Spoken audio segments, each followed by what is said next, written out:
또 심지어는 스스로가 마약류를 투약한 혐의를 받고 있는 의사가 운영하는 병원이 있는데 이 병원에서 수술을 받게 되면 의사가 수술을 하지 않았다고 합니다. 어떻게 된 일일까요? 현장에서 취재했습니다. 네. 경남 김해에 소재한 한 병원을 찾았습니다. 약 2년 전 병원을 인수한 후 정형외과 전문병원으로 유명세를 탄 곳인데요. 이번 논란의 대상은 병원장이었습니다. 원장님은 지금 어떤 상태로 계신 거예요? 지금 구속수사로서 알고 있습니다. 구속돼 있는 상태. 병원장의 가장 큰 혐의는 무자격 불법 수술 행위였습니다. 지난 2년간 진행되었던 수술은 약 1,100건이 넘는다고 합니다. 그런데 문제는 이 1,100건의 수술 중 상당수가 의사가 아닌 다른 사람에 의해서 집도되었다는 것입니다. 경찰이 불법 시술과 관련하여 해당 병원을 압수수색할 당시 촬영한 영상인데요. 골절된 발가락 뼈를 수술하는 이 사람.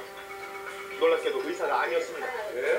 허모 씨 간호조무사입니다. 지금 이분이 간호조무사예요? 예, 간호조무사입니다. 지금 근데 집도를 하고 있는 거죠? 예, 실제 본인이 수술을 하고 있는 겁니다. 그러니까 의사는 저기 안 계신 거고요. 수술 때 주변에 있었던 사람들은 모두 간호조무사, 다른 병원의 간호조무사와는 역할이 달라 보였습니다. 환자들 단순 처치라든지 어떤 정도의 업무만 할 수 있는데 이 병원 같은 경우에는 직접 수술에 참여를 해가지고 자기가 뭐 수술을 하는 사람이니까 문제가 내리게 쓰고. 게다가 더 놀라운 것은 전문 의료인이 아닌 의료기기 판매업자도 수술에 참여했다는 것인데요. 도대체 수술을 집도해야 할 의사, 도대체 어디서 무엇을 하고 있었던 것일까요? 수술 스케줄이 많이 잡혀 있으니까 그 시간에 자기는 외래 진료를 봅니다. 수술 기구를 납품한 업체 직원들한테 수술하라고 지시를 합니다. 어깨 관절 부위는 자기가 수술 아예 못했거든요. 그 원장님 어떤 수술 기구나 수술 재료를 가지고 왔을 경우에는 수술에 참여하는 게 거의 루틴화되어 있는 상황이거든요. 간호조무사와 의료기기 판매업자가 진행한 수술은 외과 수술에서부터 관절, 허리, 디스크 수술에 이르기까지 다양했습니다.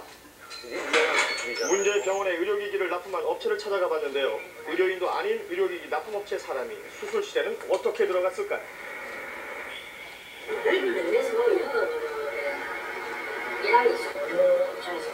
전달하려고 하는 부분들에 있어서 의사들보다는 의료 기구를 직접 지급하는 회사들은 많이 알고 있지 않겠습니까?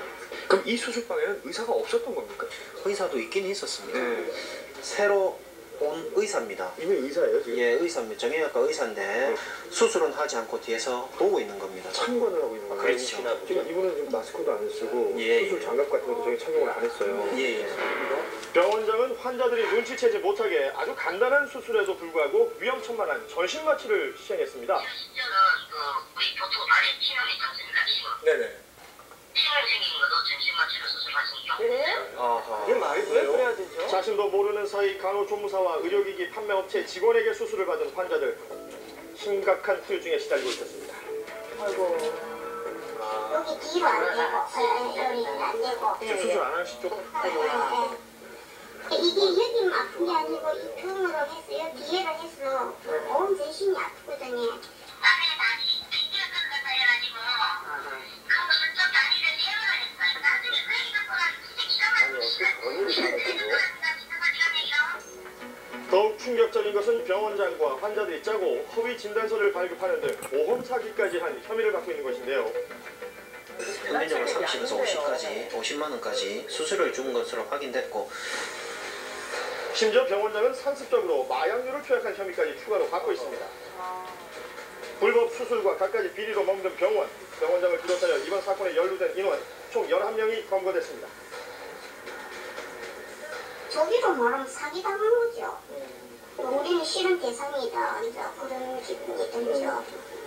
의사가 아닌 다른 사람에게부터 수술을 받은 환자들은 경악할 수밖에 없었습니다. 그렇다면 이 문제가 비단 이 병원만의 문제였던 것일까요? 갑자기 일부 소규모 병원에서는 간호조무사가 직접 수술에 참여하는 경우가 관행처럼 이어지고 있다고 합니다. 게다가 경력이 많은 간호조무사들은 의사 없이도 봉합 등 직접 수술을 마무리하는 경우도 종종 있다고 합니다. 서울에 있는 의료기기 판매업체에서 그 내용을 들을 수 있었는데요. 외래 환자를 봐야 수술도 생기고 연결이 되는데 의사는 외래를 보고 이제 조무사 있잖아요. 조무사가 의사에 진료를 하고 이제 업자는 어시스트를 하는 거예요. 의사를 대신해서 수술을 하고 의사는 그 수술비만 받아서 경제적 이득을 취하는 그런 공생관계. 의료기기 자영업자들은 경쟁력을 위해서 어쩔 수 없이 병원이나 의사들의 눈치를 살펴야 하는 상황이라고 하는데요. 그래서 관례적으로 직접 수술에 참여하는 경우가 있다고 합니다. 설명도 좀 해줘야죠. 새로운 기구 같으면은 다시 이제 예수서 도와줘야겠죠. 실질적으로 자기 물건이 들어가잖아요. 그게 말씀을 하시고 하시는 네, 그거를 노리는 거죠. 이 사람들은. 아까 생각해보겠습니다.